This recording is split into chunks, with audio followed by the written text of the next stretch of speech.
German bombs shattered the city into pieces. For 2 incredible hours, the raid went on. The skies over Berlin were black with planes and smoke.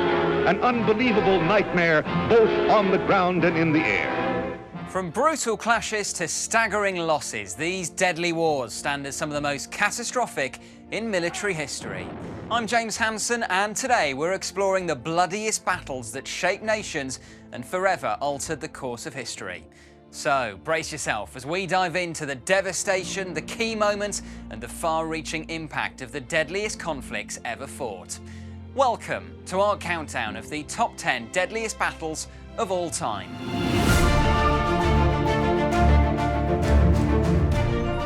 In at number 10, and we're starting with the First Battle of Kiev. This World War II operation saw the largest troop encirclement in history as German forces trapped Soviet armies near Kiev. Lasting for over 2 months between July and September 1941, the Battle of Kiev was part of Operation Barbarossa, Adolf Hitler's plan to conquer the Soviet Union. And whilst Barbarossa itself ultimately failed, the Battle of Kiev was an early victory for the Germans and an unprecedented defeat for the Red Army. Joseph Goebbels even described it as the greatest battle of annihilation of all time. Here's what happened. Almost 500,000 Soviet soldiers were trapped after German panzers attacked from the east of the city and encircled the Red Army. The 5th, 37th, 26th, 21st and 38th Armies, consisting of 43 divisions, were almost wiped out, and the 40th Army suffered major losses. By the end of the battle, more than 600,000 Soviet men were killed or missing. Among them was the commander of the Southwestern Front, Mikhail Kiponos, who was trapped behind enemy lines and killed whilst trying to break through. However, small groups of the Red Army did manage to escape the cauldron, including future Soviet Premier Nikita Khrushchev. Famously, Operation Barbarossa ended in strategic failure for the Axis powers, and Kiev was liberated in the Second Battle of Kiev in November 1943. Next up, it's the Siege of Baghdad in 1258, a brutal showdown that sealed the fate of the Abbasid Caliphate. In the middle of the 13th century, the Mongol prince Hulagu Khan, grandson of Genghis, headed west to Persia. By January 1258, they'd reached Baghdad in modern-day Iraq. Mongol siege engines breached Baghdad's fortifications within days, and Hulagu's troops controlled the city's eastern wall soon after. The Caliph tried to negotiate, but the Mongols were merciless, killing soldiers who attempted to surrender and looting the city. The Caliph himself was also executed. Now, because of how long ago it was, it's hard to know exactly how many casualties there were from the Siege of Baghdad, and subsequent epidemics almost certainly increased the death toll. But estimates suggest it could be anywhere between 800,000 and 2 million. Up next, it's the Battle of Verdun, one of World War I's bloodiest clashes. Lasting from February the 21st to December the 15th, 1916, it became the longest battle in modern history. German Chief of Staff Erich von Falkenhayn aimed for this brutal fight to deliver a decisive win for Germany on the Western Front. Buoyed by the success of the Second Battle of Champagne, the German Fifth Army was hoping to capture the Meuse Heights, a crucial defensive position with good observation for artillery fire on Verdun. The German plan was for the French to commit their strategic reserve to recapture the position, suffering catastrophic losses in the process, with little cost to German infantry. It started well for them, with von Falkenhayn's men capturing Fort Douaumont within 3 days. But the advance then slowed, and by early March, 20 French divisions were in the fortified region of Verdun. French commander Philippe Pétain, the man who would go on to lead Vichy France during World War II, ordered there to be no retreat and began to counterattack. By the end of March, French guns on the west bank were bombarding the Germans on the east bank, causing heavy casualties. The Germans tried various tactics and ultimately came within 2.5 miles of Verdun's citadel. But in July, the offensive was limited because of the need to provide troops, artillery and ammunition for the Battle of the Somme. In September and December, French counter-offensive recaptured crucial forts and much of the ground on the east bank, and the battle ultimately ended in a bloody but symbolic French victory. Total casualties are estimated at over 700,000. This is Arthur Mankin reporting to you from the Philippines. I arrived in Manila just as radio news came that Japan had taken over in French Indochina. Moving on now to the Battle of Manila in 1945, a brutal and devastating chapter in the Pacific Theatre. It became the deadliest fight for American forces in that region, claiming the lives of over 100,000 civilians and leaving the city in ruins. Often referred to as the Stalingrad of Asia, the Battle of Manila is widely considered one of the most intense urban battles ever fought. The Philippines had been captured by the Japanese in 1942, and the US was determined to take them back. The Philippines campaign began with the amphibious invasion of Leyte in October 1944, and by early February 1945, General MacArthur's men were ready to take the capital. The battle itself lasted for a month and devastated Manila, with levels of destruction similar to Berlin and Warsaw.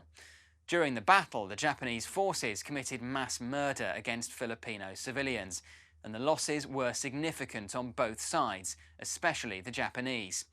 However, the biggest losses were among the civilian population, with more than 250,000 civilian casualties and more than 100,000 deaths. The Philippines campaign ultimately ended with the Japanese surrender in September 1945.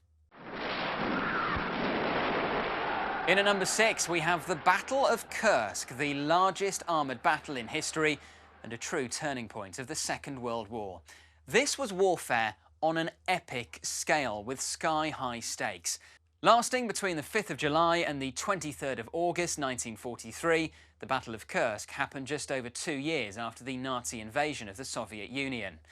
Things were going badly for the Germans by this point. They had already lost at Stalingrad just months earlier, and as a result, the Nazis hatched a plan to fight back. It was called Operation Citadel, and it aimed to capture a bulge of Soviet-controlled land known as the Kursk salient by launching a surprise attack from both the north and the south. Hitler sent all he could to the east. He was sure that victory was near. At dawn of July 5th, all the forces would launch an attack from north and south. Hitler believed that a German victory would regain the initiative and improve his prestige with the Allies, who he thought might be considering withdrawing from the war.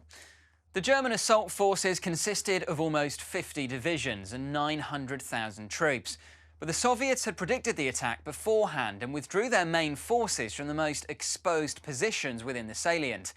When the Nazis attacked, they quickly encountered deep anti-tank defences and minefields, and advanced only 10 miles into the salient in the north and 30 miles in the south, losing many of their tanks in the process. At the height of the battle in mid-July, the Soviets began to counterattack, and by early August they had recovered the nearby cities of Orel and then a few weeks later, Kharkov. Ultimately, the Red Army was victorious, and it marked a decisive end to the German offensive capability on the Eastern Front and cleared the way for the great Soviet offensives of 1944 and 1945. To this day, the Battle of Kursk remains the largest tank battle in history, involving around 6,000 tanks, 2 million troops and 4,000 aircraft. And even though the Soviets won, they did so at huge human cost, with around 800,000 casualties compared to around 200,000 for the Germans. OK, we're halfway through now, and taking 5th place on our list is Operation Ichi-go, which translates as Operation Number 1. It was the largest and bloodiest operation in Japan's history. Over 8 months, 3 major battles raged between Japan's Imperial Army and China's National Revolutionary Army, with US air support in the mix across 3 Chinese provinces. By early 1944, the Allies were closing in on Japan after a series of victories in the Pacific. To improve its position, Japan decided to go on the offensive in China, with the objectives of neutralising the US Air Force bases and opening a land route to French Indochina. Some historians also believe Ichigo was designed to force the Allies into peace negotiations and strengthen Japan's hand. The Imperial Japanese Army mobilised 500,000 troops, 100,000 horses, 1,500 pieces of artillery, 800 tanks, 15,000 mechanised vehicles and 200 bombers. They were supplied with 8 months of fuel and 2 years of ammunition. The operation consisted of 3 key battles in the Chinese provinces of Henan, Hunan and Guangxi, and lasted more than 8 months. In the end, the Japanese secured operational victory, but strategically, it changed very little. The US was still able to bomb the Japanese mainland from its bases in the Pacific, and the increased size of Japanese territory only served to thin out their lines. In fact, the biggest long-term impact would be on China, with the nationalists losing important territory and military prestige, weakening their ability to fight the communists. Overall, it's thought around 100,000 Japanese were killed. On the Chinese side, military and civilian casualties totaled close to 1 million. But 6 years later, with the hated Russian troops just blocks away from his Berlin underground bunker, Adolf Hitler was forced to choose death by his own hand, rather than face the consequences and the humility of utter defeat. Next up, it's the Battle of Berlin, the brutal finale of World War II in Europe. The war came full circle, with fierce street-by-street fighting as soldiers and civilians were caught in the deadly crossfire. The city's fall marked the end of Nazi Germany. By the spring of 1945, the writing was on the wall for Adolf Hitler. The Red Army's advance westward culminated in April when they attacked the German capital from the north, east and south. Over the next week, the Soviets gradually took the entire city. Defending Berlin were roughly 45,000 soldiers in several severely depleted German Army and Waffen-SS divisions. They were supplemented by the police force, the Hitler Youth, World War I veterans and women's auxiliary units. Knowing his inevitable fate, Hitler committed suicide on the 30th of April in his underground bunker. The city's garrison surrendered on the 2nd of May, but fighting continued until the formal German surrender to the Western Allies on the 8th and the Soviet Allies on the 9th. In total, the Soviets sustained more than 350,000 casualties during the Battle of Berlin. For the Germans, it was close to 1 million, including the death of around 125,000 civilians. Kicking off our top three is the 1916 Somme offensive, one of World War I's largest and bloodiest battles. On day one alone, July the 1st, the British Army took a devastating 57,000 casualties, the worst in its history. The Somme was a brutal turning point in the war. Lasting from the start of July to the middle of November 1916, the Battle of the Somme was a joint operation between British and French forces, and it was intended to achieve a decisive victory over the Germans on the Western Front. The offensive had been planned for months, with the intense German pressure on the French at Verdun making an attack around the River Somme increasingly urgent. However, the Germans had also been planning, and their defences had been carefully laid over many months. When the offensive began, the British didn't achieve the quick breakthrough their military leadership had hoped for, and the Somme quickly became a deadlocked battle of attrition. Over the next 141 days, the British advanced just 7 miles, and the result of the battle was inconclusive. In total, more than 1 million men from all sides were killed, wounded or captured during the Somme, and like Verdun for the French, the battle has come to represent the loss and apparent futility of the war.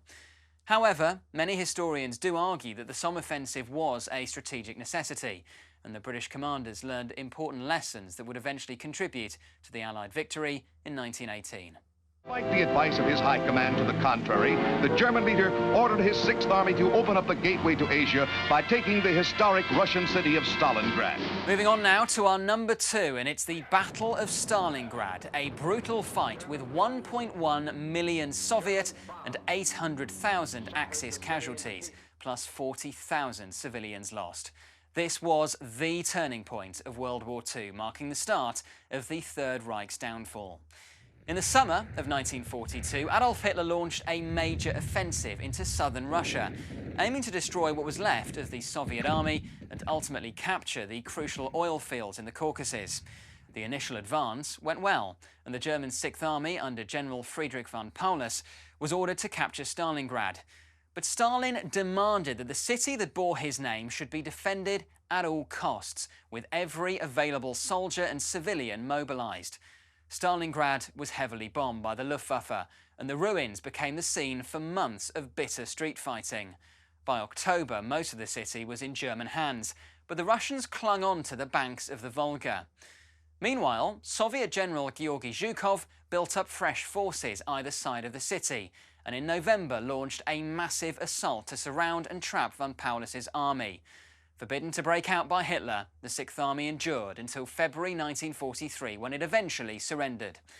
In total, the Germans lost 500,000 men during the Stalingrad campaign, including 91,000 taken prisoner.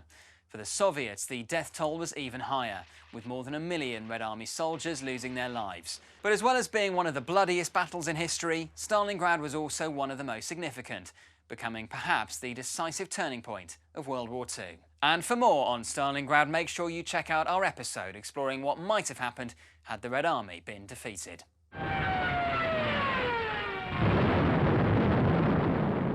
Well, here we go. Taking our top spot at number 1 is the devastating Siege of Leningrad, dubbed an unprecedented humanitarian catastrophe. For 872 days, St. Petersburg, then known as Leningrad, endured relentless hunger, freezing cold, and constant bombardments, costing an estimated 1.5 million lives. World War II's most infamous siege began just 2 months after the launch of Hitler's surprise invasion of the Soviet Union, codenamed Operation Barbarossa. In June 1941, in defiance of the non-aggression pact signed 2 years earlier, some 3 million German soldiers streamed across the Soviet frontier and began a three-pronged attack. While the centre and southern elements struck at Moscow and Ukraine, the Wehrmacht's Army Group North sped through the Baltics and moved on Leningrad, which Hitler had long considered a key objective. Soon, the city was almost completely encircled by the Germans to its south and by their allies, the Finnish army, to the north. The siege began in September 1941, and although Soviet forces managed to open a narrow land corridor to the city in January 1943, it wasn't lifted until January 1944, 872 days and 125 weeks after the siege began. It became one of the longest and most destructive sieges in history, with an estimated 1.5 million deaths. Some 21st century historians argue it should now be considered a genocide because of the deliberate destruction of the city and the systematic starvation of Leningrad's civilian population. And that wraps up our list of the top 10 deadliest battles in history. As always, if you enjoyed this video, make sure you hit that like button and subscribe to our channel, and I'll see you next time. Goodbye.